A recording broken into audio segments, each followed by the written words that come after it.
Jay Shuler, baby. Molly. Everybody hates you, everybody not you. Some people lack integrity, some of them look like you. See they reflection in your eyes, some people run when they can't hide. I've been outside the line so long, it's like I'm courtside. Where I belong is irrelevant, no, especially I'm Welcome back to the Everybody Hates You podcast. I'm your host, Jay Shuler, and this is episode 405. Everybody's dropping disc records. I mean, everybody's dropping disc records like every week now. So, you know what? What we're witnessing right now with Drake, I'll start there first.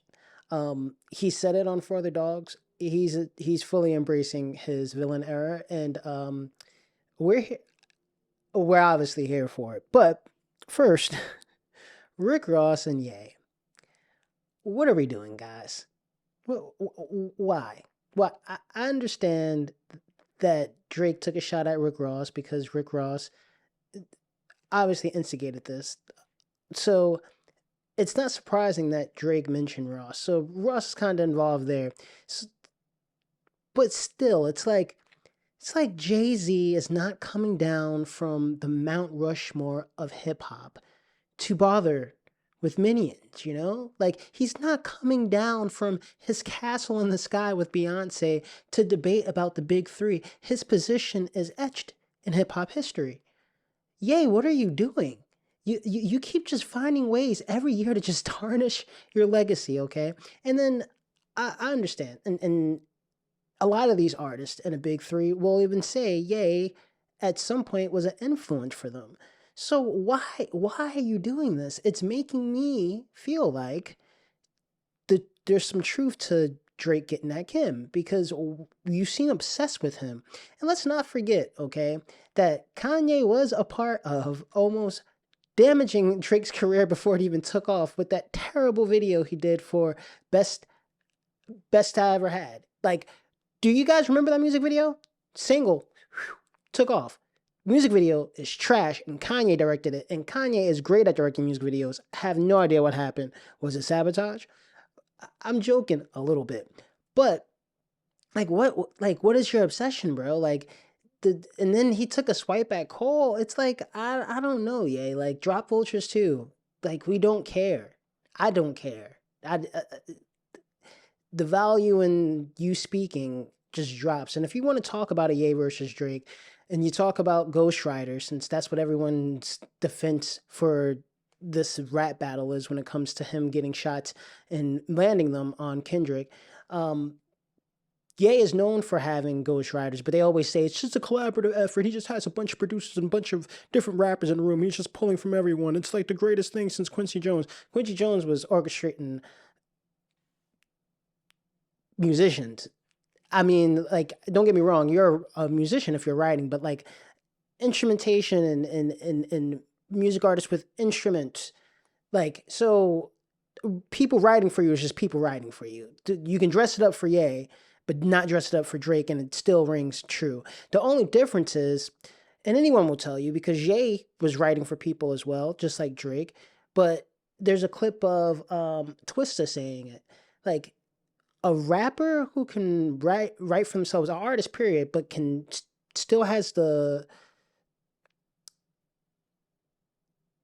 notion to say, well, I'm still going to use writers to even better my pen. Because if you're in a room with a writer that is either your equal or better, you're still going to pick up gems. And then if someone's superior, you're really going to pick up gems, and they're helping you with the record. We've seen Drake be consistent his entire career. I'm sorry, but you can tell when the writing room in Ye's camp changes. Vultures, part 1. Those bars are not hitting the same. The same writers aren't in the room, and we can tell. So I just think Ye and Rick Ross, like, your legacy is what it is. Rick Ross, we know you need the numbers. You dropped that Champagne Moments, and it's probably the best numbers you've seen in a while. And that's great. You double down and drop the music video. I hope you move numbers, but I just bow out of this gracefully. Like, some of these guys, and it's not even the age thing, it's just the respect that we have for you guys and what you've done, it just looks childish for you guys. Just don't just stop. And plus, those text messages between Drake and Rick Ross were pretty diabolical. I hate, I hate to see it. Oh my gosh. But speaking of me thinking that Drake, there's some truth to this Drake and Kim Kardashian thing after all. Leave it to Chris Brown and Quavo to be fighting over women. If that's the most prettiest boy shit I've ever heard in my life, these guys, the most pretty boy shit I've ever heard in my life. It's Karuchi, then Saweetie, I don't know. But Chris Brown took that first round. That takeoff line was diabolical. And I was like, damn, damn. And then Quavo dropped, and not only does it have a dope ass hook, but he has take off on the hook. And they've been using like takeoffs, unreleased verses very, very strategically. And this was perfect. I mean, and then the things that he said in that diss record, I mean, for Chris Brown to dismiss it as poo and say it sound like Google rap, sounds to me like you barked up the wrong tree, bro. Because he killed you on that, especially with the takeoff feature. You gotta come back after that. Like you can't just say, "Oh, after you said what you said about Take," and he just mapped out what happened with your whole career, and it's the truth, and seems like a truth that you don't want to swallow. But and that's my thing about these disses. These disses hurt, especially if you plan on being friends with these people. Look at Jay and Nas. It took them years to kind of squash that beef. Like, and to be able to be in rooms together, maybe do business together, like it. When you start going after people and it's personal like this, it's just different. But when you start it and you set it off, because back to Drake being diabolical and being in his villain era, now he's just trolling. Okay, I know the Tupac Shakur estate had issues with him using the AI, which I definitely respect, of course.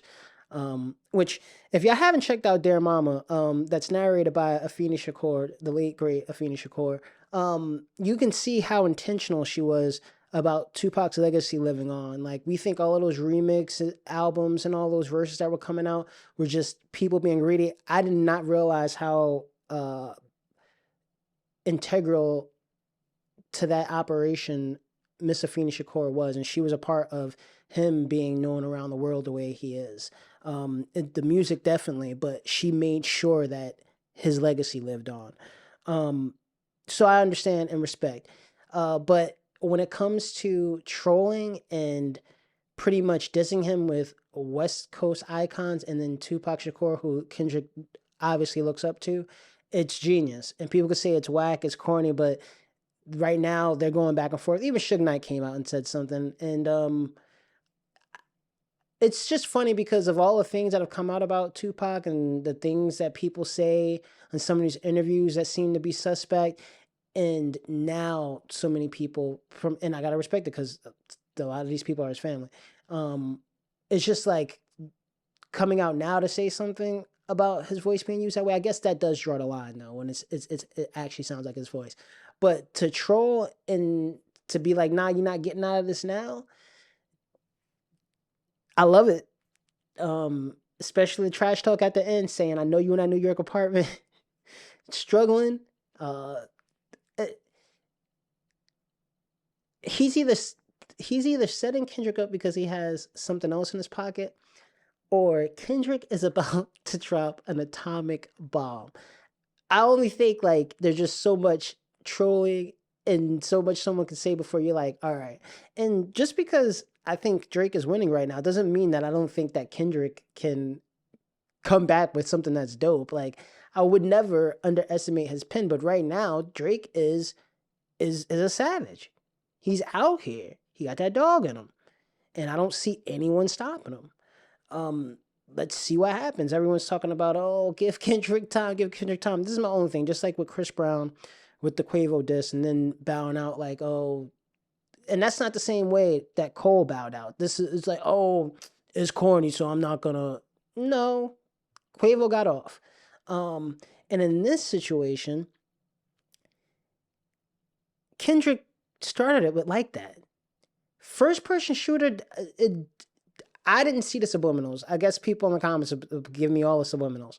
But that came out months ago.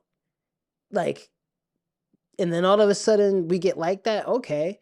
And then Drake was on tour. Okay. So it took him like 3 weeks to answer back. All right. That's fair. But if I start something and I'm calling you out and you respond, it's kind of like it's go time. I started it. You don't get to start something and go, time out. I'll answer when I want to answer. Unless you want to do that, but in the spirit of rap beef, and then everyone keeps bringing up Pusha T. I hate to say it like this, but Pusha T is just famous enough and notable enough that that went somewhere. But other than that, like no, without trying to sound mean, but no one really cares about what Pusha T is doing. Like I love Daytona. The follow up wasn't as good. Um, and to be honest, we're gonna know him mostly for what he did with Clips, and that's fine. There's a lot of Pusha T stands out there, but there's just not enough. With someone like Kendrick, there's a lot of things you can pick at because there's so many accolades. There's so many things that he does. I'm not trying to downplay Pusha T because Pusha T does a lot. He's a successful music artist and businessman, but just it just doesn't add up. And the shots that Drake did take, they weren't that good. Pusha won that. But we're talking about Kendrick and Drake right now. So y'all bring up all of these things, and I'm just like, forget it. Forget about it. Let's see what happens when Kendrick responds. That's all we care about are the diss records. And let's keep it peaceful. Lord Jesus gracious. But I do have a review, and we're going to review Fallout. Based on the TV show. Based on the TV show. Fallout, based on the video game, premiered on Prime, I think April 10th. And I just binge watched it over the weekend, and it was a good time. I've never played the video game, familiar with it, but I just never played it. And I mean, I was hooked from the pilot episode. The way they introduced the characters to the world building, the action, the drama, the story, the performances, pretty dope. And it's from Jonathan Nolan, Chris Nolan's brother, so you already know it's going to be dope. And this is the same team behind Westworld, which is funny because I really did feel like they nailed Fallout where they might have missed the mark a little bit with Westworld. And with Westworld, it was the first time that I really saw like the internet and the power of like Reddit, because I was one of the watchers who mistakenly stumbled upon one of the threads, the fairy threads for Westworld, and had the entire season ruined for me. And I was really upset about that. But it was the first time that I saw like, oh, they really did figure out the ending. But it's like with the help of like a group. Like I don't go into watching things being like, oh, I want to figure it out before it ends. As a screenplay writer, I do pay attention to lines and words and hints for where the story goes, just because that's just the way my brain works when I'm writing my own things, and how laying out little hints and things that will happen in the story. So sometimes I will stumble upon that, but I'm not like, yo, I know how this is going to end. That's not what I do it for. I'm like, oh, I hope that's not it, that I figured out. And sometimes I'm disappointed because I figured it out. And sometimes I'm like, oh, nice twist, because I would have been basic and done that. So there was a whole debate about the way they released this, because they didn't do it weekly like they've done Reacher. They start doing The Boys. This is Prime. And they just dropped it all. And I'm happy, because let's do that. Watch it. And I know it sucks for the reviewers because they only get paid for the one big drop and not per episode. But hey, it's entertainment at the end of the day. I hate to be like that because I want everyone to get paid. But man, it was good, and I could see some parallels between Westworld and Fallout. Man in the Black, the Ghoul, Lucy, um, and plus the guy that plays Hank, the actor from um, Twin Peaks. Come on, bro. They check it out. The season finale definitely sets up the next season, and for fans of the game, I believe that setup is a big like a big thing for you guys and very exciting. And if you are familiar with the game, let me know what you thought about the actual show in the comments. All right, that's the quickie. I'm calling these episodes the midweek quickie with some updates, just a little bit of things that's going on here because just seems like things are happening every day. And this is just a little based on music and some film stuff. So we'll be right back. We have another guest coming up this week. And yeah, we'll be here. I do want to end out this earlier this week. I found out that a friend that was in the theater program that I was in college and was my roommate for a little bit a couple years ago passed. And he was a musician and actor, just a really great guy. And we didn't always see eye to eye, and we weren't on talking terms at the time of his passing, which definitely have some regret about that.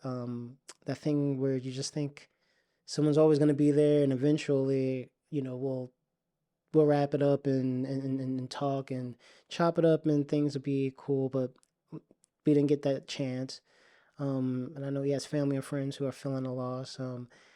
And I just want to say to people that, time is short here. And sometimes we take that for granted. We take people for granted. And we just have to be sure to let people know that you love them.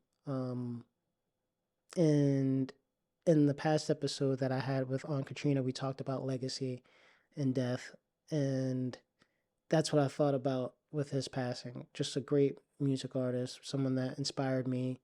And I just want to make sure that even if it's every other week, I'm keeping his memory alive in some way by sharing his music. He loved it. And I know I know somewhere he's kicking himself like I didn't get to where I wanted to be. Which is funny when you get to know someone and how they see themselves versus how you see them, because to me he was a star. And I believe he was a star to many people that knew him and got to